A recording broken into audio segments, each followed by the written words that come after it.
الحمد لله وحده والصلاة والسلام على من لا نبي بعده. أعوذ بالله من الشيطان الرجيم. بسم الله الرحمن الرحيم. واذكر في الكتاب إبراهيم إنه كان صديقا نبيا إذ قال لأبيه يا أبت لم تعبد ما لا يسمع ولا يبصر ولا يغني عنك شيئا يا أبت إني قد جاءني من العلم ما لم يأتك فاتبعني أهدك صراطا سويا يا أبت لا تعبد الشيطان إن الشيطان كان للرحمن عصيا يا أبت إني أخاف أن يمسك عذاب من الرحمن فتكون للشيطان وليا. صدق الله العظيم وصدق رسوله الكريم ونحن على ذلك لمن الشاهدين والشاكرين والحمد لله رب العالمين.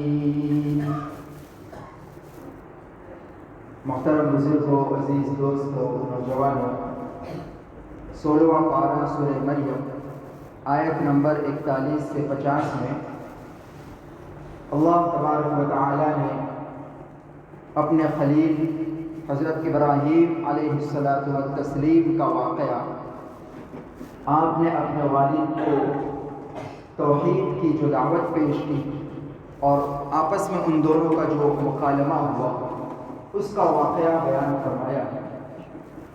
اس واقعے میں میرے لیے، آپ کے لیے اور پوری دنیا کے مسلمانوں بلکہ انسانوں کے لیے، رہتی دنیا کی انسانیت کے لیے بہت عبرت، نصیحت اور سبق ہے.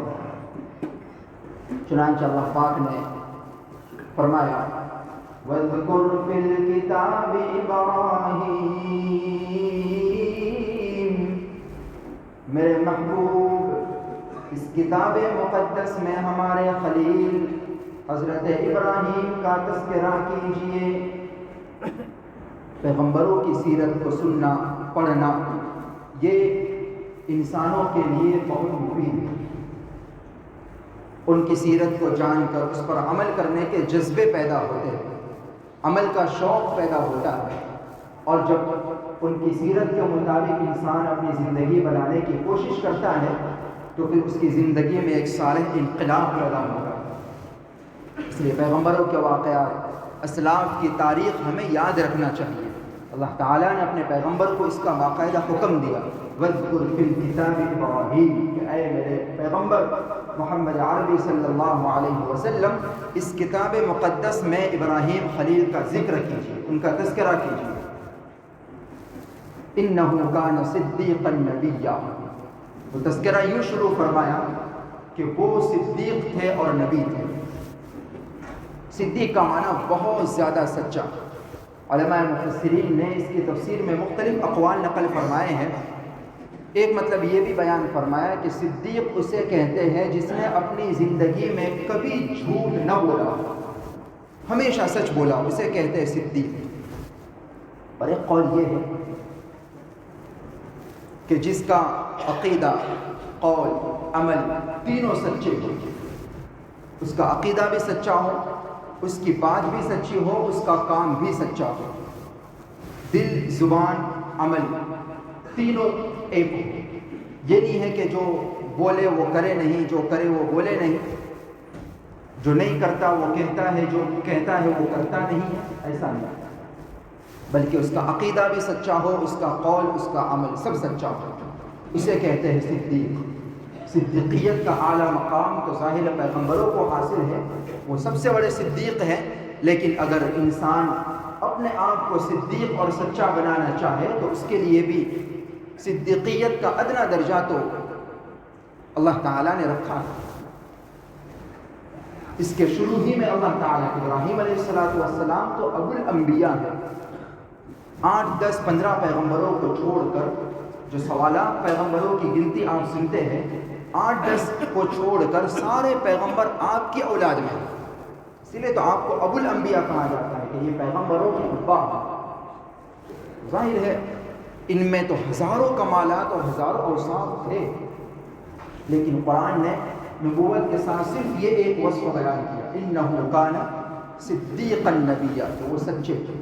اس میں ہم سب کے لیے عبرت ہے کہ ہمیں بھی اپنے آپ کو سچا بنانا چاہیے۔ ان کا مقام تو یہ تھا کہ قرآن ان کو صدیق کے وصف سے یاد کرتا ہے، اور آج ہمارا ان کے ماننے والوں کا، ان کی اولاد اور ان کے بیٹوں کا حال یہ ہے کہ بات بات میں جھوٹ بولا جا رہا ہے، بلکہ جھوٹ بولنے کو ہنر اور کمال سمجھا جاتا ہے، اور جو بیچارہ سچ بولتا اسے لوگ گبلا اور ڈوبا سمجھتے ہیں۔ جھوٹ بولنے کو ایک فن سمجھا جاتا ہے، اور یہ سمجھتے ہیں کہ جب تک جھوٹ نہیں بولے کام نہیں چلے گا، جب تک جھوٹ نہیں بولے کاروبار نہیں چلے گا۔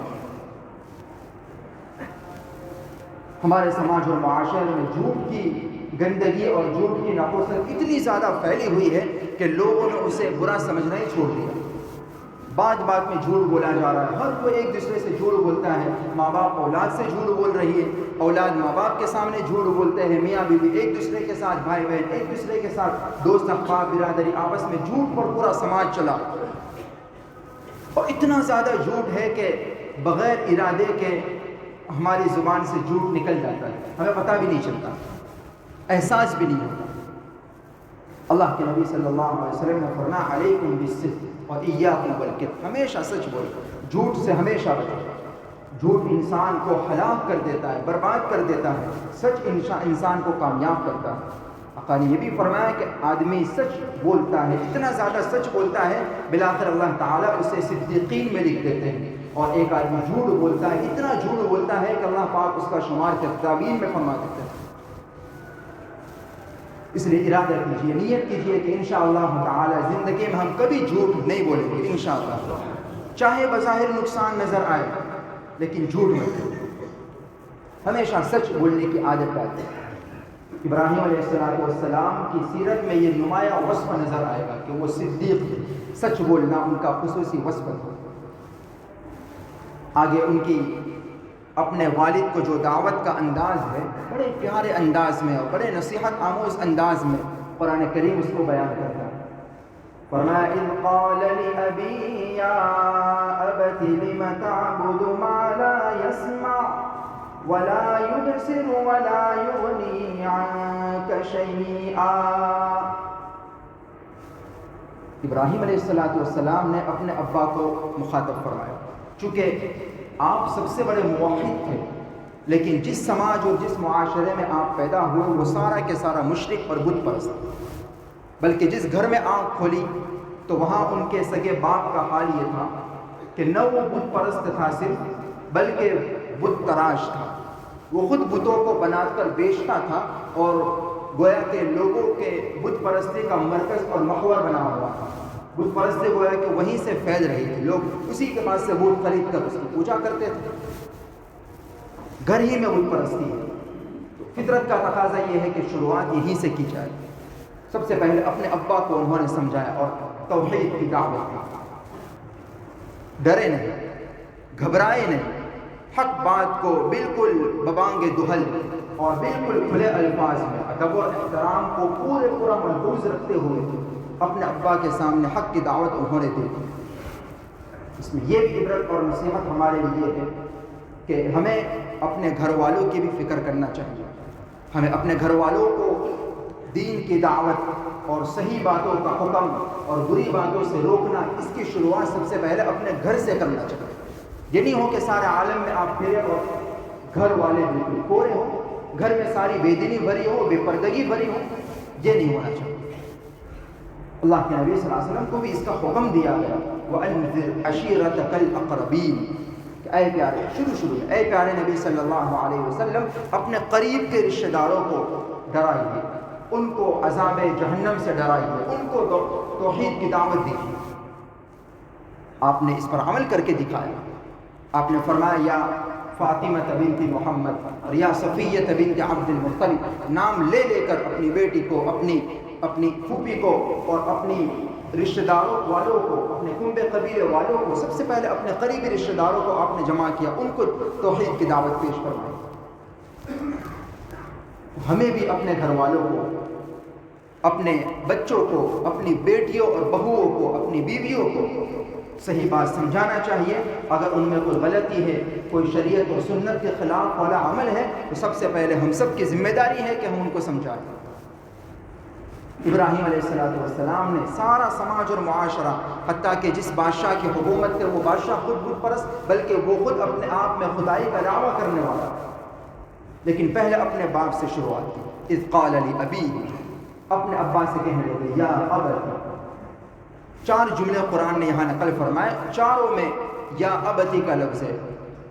لکھا ہے کہ عربی زبان میں یا ابتی یہ لفظ اپنے باپ سے مخاطب ہونے میں سب سے زیادہ ادب اور احترام اور محبت والا جملہ ہے۔ یا ابتی، اے میرے پیارے ابا جان، لم تعبد ما لا يسمع ولا يبصر ولا يغني عنك شيئا۔ اے میرا ابا، کوئی منطقی دلائل نہیں دیے، کوئی بڑا بھاری بھرکم فلسفہ نہیں سمجھایا، آسان الفاظ میں کہہ دیا کہ اے میرا ابا، ایسی چیز کی تم پوجا کرتے ہو، ایسی چیز کو معبود سمجھ کر پوچھتے ہو، ما لا يسمع ولا يبصر ولا يغني عنك شيئا، جو نہ سن سکتا ہے، نہ دیکھ سکتا ہے، نہ تمہیں کوئی نفع پہنچا سکتا ہے۔ یہ تو بس اسٹیچو کی طرح پڑے ہوئے ہیں، نہ تمہاری دعاؤں پکار کو وہ سنتا ہے، نہ تمہیں دیکھ سکتا ہے، وہ تو بس اس کی نگاہیں جہاں ہے وہی ٹکی ہوئی ہے، نہ تمہیں کوئی کام آتا ہے۔ تم ایسے بے جان پتھر کی اپنے ہی ہاتھوں سے بنائی ہوئی مورت کی پوجا کیوں کرتے ہو؟ کیا یہ بھی کوئی عقل مندی ہے؟ حضرت تھانوی رحمۃ اللہ علیہ نے کمال کر دیا، اور عجیب جملہ انہوں نے لکھا کہ اگر بالفرض کوئی ایسا ہو کہ جو سن سکتا ہو، دیکھ سکتا ہو، نفع پہنچا سکتا ہو، لیکن اگر واجب الوجود نہیں ہے تو بھی وہ عبادت کے لائق نہیں ہے۔ واجب الوجود کا مطلب یہ ہے کہ وہ اپنی ذات میں کسی اور کا محتاج نہ ہو، جبکہ ان بتوں کا حال یہ ہے کہ تو خود سے بنے نہیں ہیں، ان کو تو تم ہی نے اپنے ہاتھوں سے بنایا ہے۔ بنانے سے پہلے آپ یہاں منگل بازار کے پیچھے والے حصے میں، نوا بازار میں، وہاں چلے جائیں، ان کی جو گد بنی ہوئی ہوتی ہے، کسی کا ہاتھ نہیں، کسی کا پیر نہیں، ان کو تو خود تم نے اپنے ہاتھوں سے بنائی، یہ تو اپنے وجود ہی میں کسی اور کا محتاج ہے، خود تمہارے محتاج ہے۔ تھانوی رحمۃ اللہ علیہ لکھتے ہیں کہ اگر بالفرض وہ سن سکتا، دیکھ سکتا، فائدہ پہنچا بھی سکتا، لیکن چونکہ واجب الوجود تو نہیں ہے، اس کا وجود ہی تمہارا محتاج ہے، لہٰذا وہ عبادت کے لائق تو ہو ہی نہیں سکتا۔ اور بھی مزید یہ کہ یہ تو نہ سن سکتا ہے، نہ دیکھ سکتا ہے، نہ نفع پہنچا سکتا ہے، پھر کیسے اس کی عبادت؟ پھر اسے خدا سمجھنا، اس کو پوچھنا، یہ بھی کوئی عقل مندی ہے؟ یا ابتی، اے میرے پیارے ابا، لم تعبد ما لا يسمع ولا يبصر ولا يغني عنك شيئا۔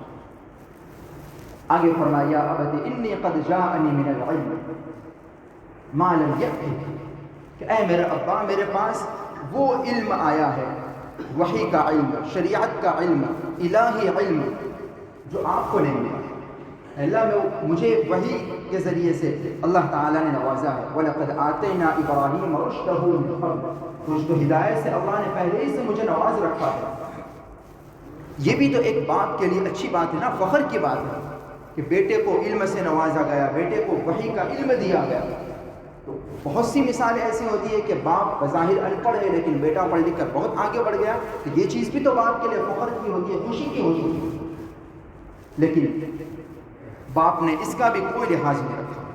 ابراہیم علیہ السلام نے فرمایا کہ اے میرا باپ، مجھے وہ علم دیا گیا ہے کہ جو آپ کے پاس نہیں آیا، لہٰذا میں اسی کی روشنی میں آپ سے گزارش کرتا ہوں، فاتبعنی، میری بات مان لیجیے، اہدیک صراطا سویا، میں تم کو سیدھے راستے پر لے جاؤں گا، میں تمہیں غلط راستہ نہیں دکھاؤں گا، میں تمہیں صحیح راستہ، صراط مستقیم دکھاؤں گا، وہ راستہ جو تمہیں کامیابی تک لے جائے گا۔ یا ابتی، اب آگے اور تیسرا جملہ، یا ابتی لا تعبد الشیطان، وہ سیدھا راستہ یہ ہے کہ اے میرے ابا جان شیطان کی پیروی مت کیجیے، شیطان کی عبادت، شیطان کی اتباع مت کیجیے۔ یہاں یہ قابل ذکر بات ہے کہ انہوں نے اپنے باپ کو، جو جن بتوں کو وہ خود بناتا تھا، ان کو برا بھلا نہیں کہا، ان کو گالی نہیں دی، یہ نہیں کہا کہ یہ بیکار ہے، فضول ہے، ان کی پوجا مت کیجیے، بلکہ یہ کہا کہ شیطان کی اتباع مت کیجیے۔ اللہ کو چھوڑ کر کسی اور کی سامنے ہاتھ جوڑ کر کھڑے ہو جانا یہ دراصل شیطان کی اتباع ہے، شیطان کی اتباع مت کیجیے۔ ان الشیطان کان للرحمن عصیا، شیطان تو رحمان کا نافرمان ہے اور مجھے ڈر ہے، یا ابت انی اخاف ان یمسک عذاب من الرحمن فتکون للشیطان ولیا، مجھے ڈر ہے کہ اگر آپ نے شیطان کی اتباع کی تو کہیں رحمان کا عذاب تم پر نہ آ پڑے، وہ رحمان جس کا نام ہی رحمان ہے اور جو دنیا میں سب سے زیادہ رحم کرنے والا، مجھے ڈر ہے کہ ان یمسک عذاب من الرحمن، اس خدائے رحمان کا عذاب تم پر نہ آ پہنچے۔ اے میرا ابا جان اس کی پیروی، اس کی اتباع ذرا غور فرمائیں کہ ایک باپ جو بت پرست ہے، کافر اور مشرک ہے، جو خود بت بنا کر لوگوں کو بت پرستی کا سبب بنتا ہے، سارے معاشرے کی بت پرستی کا یہ محرک بنا ہوا، لیکن قربان جائے باپ سے بات کرنے کا ادب تو ان سے سیکھے۔ اپنے والد سے ذرہ برابر انہوں نے بے ادبی والا ایک جملہ نہیں کہا، 4 جملے انہوں نے کہے۔ پہلے جملے میں انہوں نے اپنے معبودوں کی حقیقت سمجھائی کہ یہ کیسے ہیں جو نہ بول سکے، سن سکے، مدد کر سکے، حقیقت سمجھا دی۔ دوسرے جملے میں اپنی علم الہی کا اعتراف فرمایا۔ تیسرے اور چوتھے جملے میں ان کو شیطان کی اتباع سے اور بت پرستی سے بہت اچھے انداز میں روکا، لیکن ایک جملے میں بھی کوئی ایک چھوٹا سا جملہ اور لفظ بھی ایسا استعمال نہیں فرمایا جس میں بات ادنا درجے کی بھی بے ادبی ہو سکے، بلکہ پوری دعوت میں انہوں نے اپنے باپ کا ادب اور احترام کو پورا ملحوظ رکھا۔ اس میں ہم سب کے لیے بہت بڑا سبق یہ ہے کہ اللہ نہ کرے ہم میں سے کسی کا ابا اگر صحیح راستے پر نہ ہو، ہماری ذمہ داری ہم ان کو سمجھائے، لیکن بہت پیار بھرے انداز میں، بہت اچھے انداز میں، کوئی جملہ ہماری زبان سے ایسا نہیں نکلنا چاہیے جو ان کی شان کے خلاف ہو، ان کے ادب اور احترام کے خلاف ہو۔ دعوت دینی ہے، ان کو حق بات پہنچانی ہے، لیکن سلیقے اور طریقے سے، ہماری طرف سے جانے انجانے میں ان کی بے ادبی اور بے احترامی، ان کے شان میں ذرہ برابر ادنا درجے کی بھی گستاخی نہیں ہونی چاہیے۔ یہ اسلام ہی کی تعلیم ہے کہ اگرچہ تمہارا باپ بت پرست ہے، دوسرے مذہب والا ہے، تمہارے خدا کو نہیں مانتا، لیکن پھر بھی تمہیں یہ حق نہیں ہے کہ اس کو تم گالی دو، بلکہ اس کے ساتھ ادب اور احترام کرنا، اپنے بڑوں کا ادب اور احترام کرنا، باپ کا، بڑوں کا، چاہے وہ عمر میں بڑا ہو یا علم میں بڑا ہو، یہ اسلام سے اچھا کوئی نہیں سکھا سکتا۔ آگے اب باپ کا ریئیکشن کیا ہوا؟ بیٹے نے، سگا بیٹا ہے، ان کا خون ہے، اتنے پیار بھرے انداز میں عقل میں آ جانے والی باتیں سمجھا دی، اچھے انداز میں ان کے سامنے پیش کی، لیکن اس کے بعد باپ کا کیا ریئیکشن ہوا آئندہ انشاءاللہ ہم سنیں گے۔ خلاصے کے طور پر یہ 3 سبق ہمیں اس واقعے میں ملتے ہیں۔ سچائی کا سبق ملتا ہے، دوسرا دعوت کا کہ جب بھی ہمیں موقع ملے، جہاں ہماری ذمہ داری بنتی ہے، ہمیں اس فریضے کو ادا کرنا چاہیے، دعوت اپنے ماتحتوں اور اپنے رشتہ داروں کو اور لوگوں کو توحید اور حق بات کی دعوت ضرور پہنچانا چاہیے۔ اور تیسرا سبق یہ ملا کہ ہمیں اپنے بڑوں کا ادب اور احترام ہر وقت ملحوظ رکھنا چاہیے۔ اللہ تعالیٰ اس واقعے میں جو عبرت اور نصیحتیں ہیں وہ ہم تمام کو نصیب فرمائے۔